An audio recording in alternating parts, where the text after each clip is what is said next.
Hi there, Internet. My name's Court, and I'm a huge Stephen King fan. One of my favorite books by the guy is The Stand. And while I do have a nostalgic appreciation for the '94 miniseries, it's not that good. So I was super psyched about a year ago when they announced that they were making a brand new miniseries for CBS All Access. It was going to be run by Josh Boone, the director of The Fault in Our Stars, who's a huge Stephen King fan. It was going to be 10 episodes. Apparently now it's down to 9. And I did a video about it about a year ago when we got a bunch of casting news, and then it just went silent. They were shooting, no new news, we didn't know anything. Well, today, courtesy of Vanity Fair, we got a whole bunch of stuff to talk about, including some new still images. So I'm going to go into it, I'm going to show you the pictures, we're going to talk about it. Cool? Baby, can you dig your man?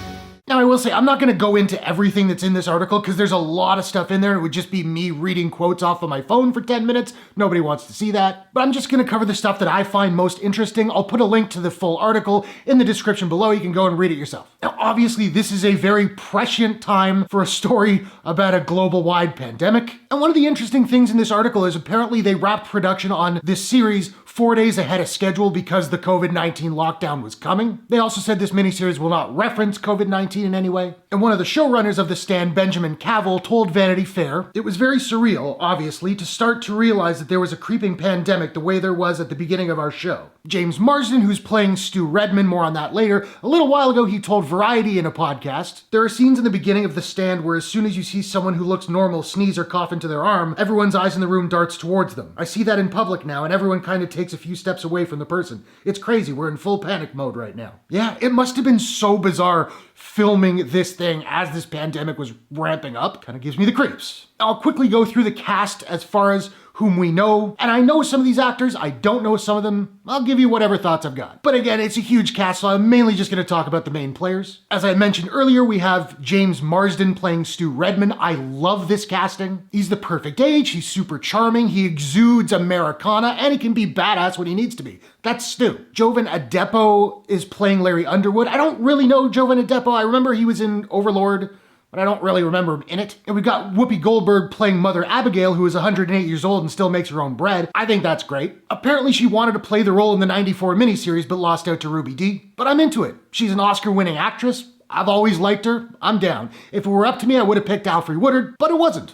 Nor should it have been. I think I only know Amber Heard from like Justice League and Aquaman, and she was fine in those. She's playing Nadine Cross. Okay, cool. I can see it working. Owen Teague is playing Harold Lauder, which is one of my favorite characters. I liked him in the 2 It movies, so I'm into that too. Nat Wolff as Lloyd Henreid is very interesting to me. Again, Lloyd is one of my favorite characters. He kind of becomes Randall Flagg's right-hand man. And Nat Wolff, I know him a little bit. I don't know his work too well, but if he's even half as talented as his brother Alex, sign me up. Odessa Young and Henry Zaga as Fran Goldsmith and Nick Andros respectively. I don't know them. They look the part from pictures. We got Heather Graham as Rita Blakemore. I think that's really good. And Greg Kinnear as Glenn Bateman, I think is damn near perfect. I also just happen to love that guy. And finally, Alexander Skarsgård as Randall Flagg, the walking dude, the hard case, the man in black. I'm into it. I really like the guy as an actor. I think he looks the part. Not sure about that beard, but more on that later. And he's gotta be better than Matthew McConaughey was in The Dark Tower. I did not like that movie. I wanted to, I didn't. Now, if you've read the book, there are clearly a lot of characters that haven't been mentioned yet. Trash Can Man comes to mind. Now, maybe these characters have been written out of the story, or maybe the actors just were never announced. We'll just have to wait and see. Now, speaking of Alexander Skarsgård as Randall Flagg, the other showrunner, Taylor Elmore, told Vanity Fair, quote, "There's a softness to Alex's performance that I think is fascinating. Alex just plays it where you feel not only sympathy for this character, but you hopefully understand why it's so easy for people to gravitate towards him." That's an interesting angle to me. I've read the book a number of times. I don't remember ever feeling sympathy for Randall Flagg. And I don't know if I like the idea. Part of me wants him to just be evil. That said, it could work. I'm open to it. I hope it does. It could add some really cool layers to Flagg. We'll see. Another thing I find really interesting about this article is apparently this series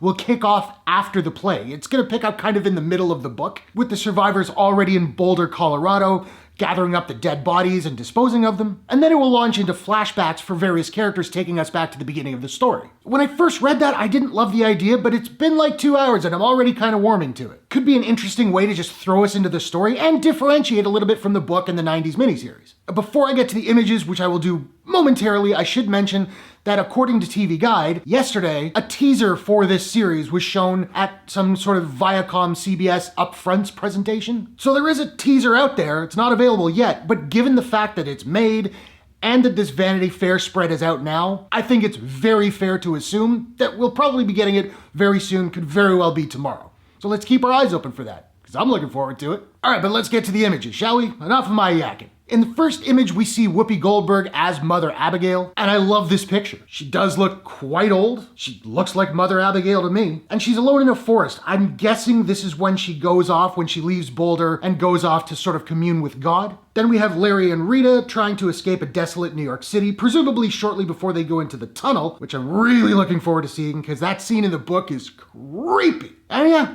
Larry definitely looks like a rock star. These next two images kind of speak for themselves. We see Harold leaving the graffiti, telling other folks that he and Fran are heading to the CDC in Atlanta. And then we see Harold and Franny getting cozy. And that actually reminds me of the scene in the 90s series where they kind of cuddle up and they're listening to Don't Dream It's Over by Crowded House, which is actually a really lovely little scene. Then we have the man himself, Randall Flagg, played by Alexander Skarsgård, seemingly doing his best to look like Jared Leto. Honestly, I'm not sure about the beard. It's not how I've ever pictured Flagg, but I could get used to it. And given the neon, I think it's fair to assume he's already arrived in Vegas. I also love this image. We see Flagg visiting Lloyd in prison. He's got his trademark denim jacket and the smiley face button. I love it. And I love how completely unperturbed he is by the bodies lying behind him. And this image, well, it hits a little close to home right now, doesn't it? Now, I'm having trouble placing where in the story this image of Fran could be, but I like it. She looks like a young, scared woman who's pregnant, and that's a lot of what Fran is up to. She's a very strong character as well, but I'm curious as to the context of this image. So those are all of the pictures from the article. That's all I've got for you for now. Like I said, I will leave a link